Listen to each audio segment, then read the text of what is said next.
Wrong. What? You're the expert on spying and tradecraft and all of that, but not Penkovsky. You've met him once. I know him. He would never leave me to die. And I'm not leaving him.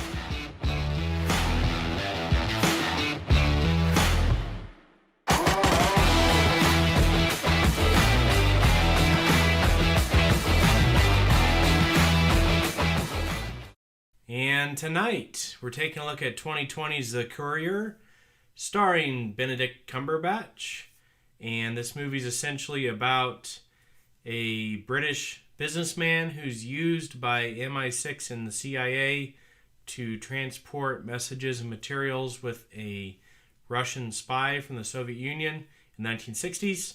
It's based on a true story. I think it's fairly accurate as a story. Just one minor beef I have with the movie is it looks like it uses digital cameras instead of the traditional film. And in my opinion, whenever you do these timepiece movies from the 50s, 60s, and you use digital, it just doesn't look quite right. I don't think it ever quite looks right, but I think it looks really bad in these types of movies. I'm never going to use that as a reason not to watch the movie, but I'm always going to bring it up.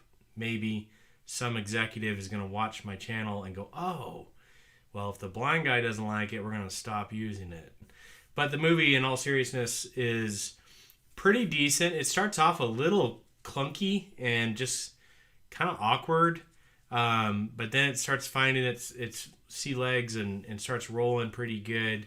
I think towards the end, it tries to almost bury the lead a bit. It actually seems to squish the main conflict of the story into really a short period of time at the end of the movie. I even thought while I was watching it, wow, this is almost over. Maybe this is going to end on a cliffhanger or something, but it didn't. So it's almost like they ran out of time and were like, oh, shoot, we got to squeeze all this in the last 10, 15 minutes of the movie. But other than that, I think it's worth watching.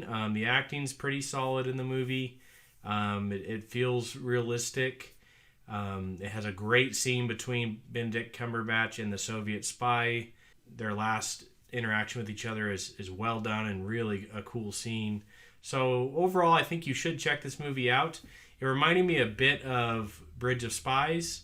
I don't think it's quite as good as Bridge of Spies, but that's directed by Spielberg and written by the Coens, so it's going to be hard to compete with that. But it's worth watching. I had not actually heard much about it, so I just saw it was on my Amazon Prime, and so I checked it out, and I think you guys should too. It scores a 7.1 on IMDb, and I think that's pretty fair. That's probably about where I'd put it. Worth watching, probably not worth owning, but check it out. That's 2020's The Courier.